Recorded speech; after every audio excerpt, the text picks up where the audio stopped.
When I first heard that this event was coming up, it was a few weeks ago, early on in April, and I had to look at my watch. I was like, what's the date? Is it April Fool's? Is this an April Fool's joke? Well, turns out it wasn't a joke. Guys, I had honestly never heard of this. I didn't even know it was a thing, but the World Internal Combustion Engine Conference has just been held over the last 3 days. Why? I don't know. Hello my friends, welcome to the channel. I'm Sam Evans, you're watching the Electric Viking. Great to see you. The World Internal Combustion Engine Conference was just held in, of all places, China.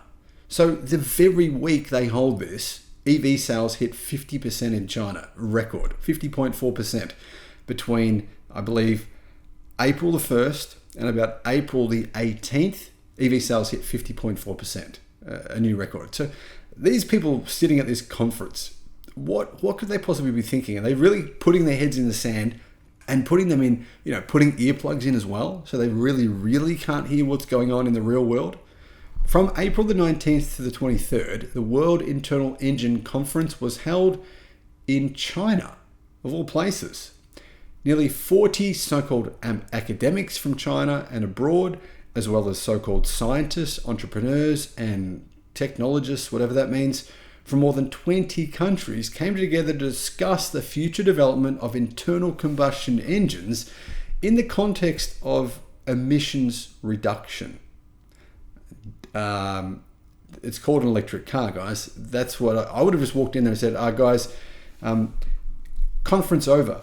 It's called an electric car. Anyway, the conference aimed to promote the integration and innovation of internal combustion power with other technologies and the coordinated development of the entire industry chain of internal combustion engines. However, interestingly, the topic was not about gasoline or diesel. Petrol wasn't about that. It was about hydrogen.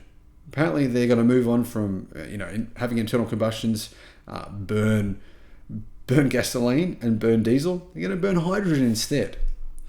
Wan Gang, who is chairman of the China Association for Science and Technology, and Yin Dongyan, academician of the Chinese Academy of Engineering, visited the Yuchai exhibition hall to inspect the achievements in hydrogen engine research and development. Now, of course, Toyota were there, along with their good friends General Motors and Honda, who also, and BMW, apparently they all believe in hydrogen. They're all invested in fossil fuel companies, in basically joint ventures to sell hydrogen to consumers. Yuchai is China's largest independent professional powertrain system supplier, with a history of supplying engines to automakers around the world, and the first internal combustion engine manufacturer in China to surpass the production and sales of 10 million units. So this company in China, they've built more than 10 million internal combustion engines themselves, and they sell them to different OEMs around the world.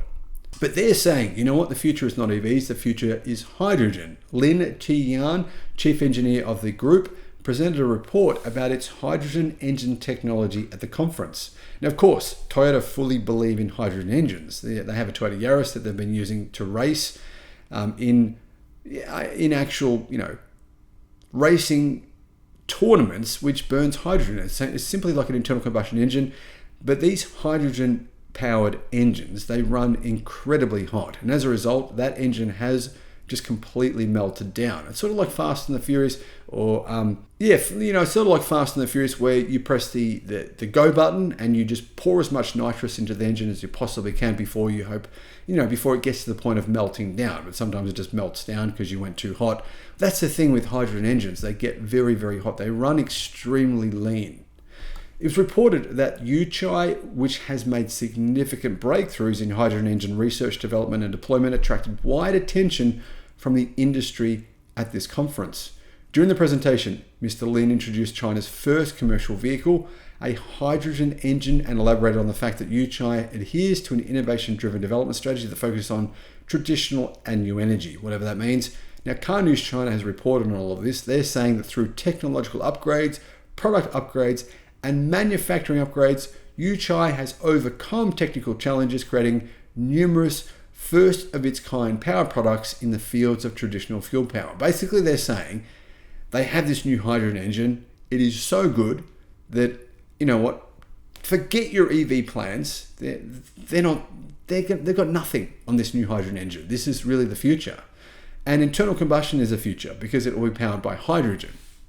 Now, really, China actually, it's true, does have quite a few hydrogen refueling stations. In fact, it has about, I believe, 20 times more hydrogen refueling stations than America. That said, America has only got about 54.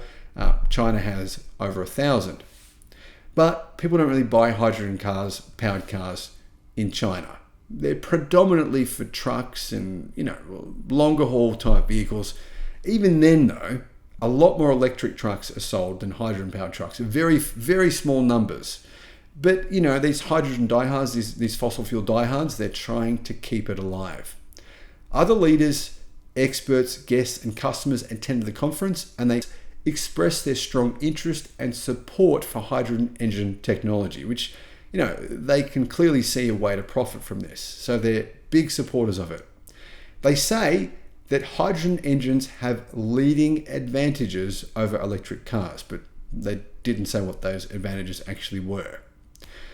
Now, that's the thing. The thing that I don't really understand is sunk cost bias. I get it. That affects all of us. You know, I know there's been times in my life where sunk cost bias has probably made me make the wrong decision. I admit it probably has. But honestly, when it comes to something this important, the future of your company, would you really just, you know, allow sunk cost bias to get you to keep on making these crazy decisions, losing enormous amounts of money? I mean, Toyota, for example, they have invested apparently $200 million in China alone, just on building hydrogen refueling depots and you know, basically like factories that are going to build hydrogen products and engines and things. No one really talks about that, but hydrogen is a big thing for Toyota still. They believe in 2040, most of us will be buying hydrogen cars. And where will we be buying the hydrogen from? Well, we'll be buying hydrogen from Toyota's joint venture partnership with a hydrogen fossil company. Now, it's worth pointing out that in America, people are trying to sue Toyota because they believe they were misled into buying the Toyota Mirai, which they can't refuel. And if they can refuel it, it's prohibitively expensive. It's now around 5 times more expensive to refuel with hydrogen than gasoline. Thanks for watching.